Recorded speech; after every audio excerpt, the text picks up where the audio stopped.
Hay mga mahal, ang ating topic ngayon ay tinatanong ni Jonas. Ang tanong niya ay, Lord, saan ka ba madalas labasan?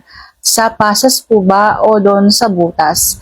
So yun natin pag-uusapan for today's video. Interesado ka bang malaman ko nakakasagot? Please keep on watching para bago yan. Kung bago ka pa lang sa akin channel, please consider to like this video and subscribe my channel.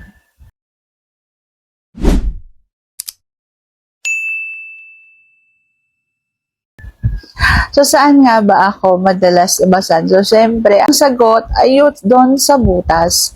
Wala lang iba pa kung saan lumalabas yung gata ay doon sa butas. Doon ninyo aabangan yan.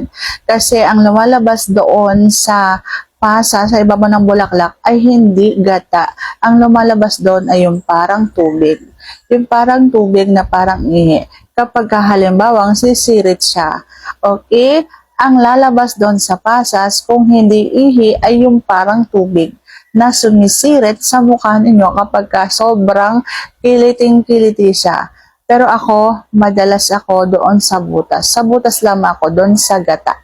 Kasi kapag halimbawang sumisirit ako, kapag SS lang, yung sarili ko lang, hindi ko magawang sumirit doon sa pasas sa ibabaw ng aking bulaklak, kapag halimbawang nagpapalakpakan kami ng aking jowa.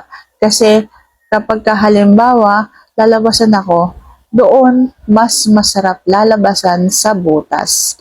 Hindi kung saang butas. So sana naging maliwanag ko. And if you like this video, please consider to like this video and subscribe my channel. Thank you for watching. See you on my next vlog.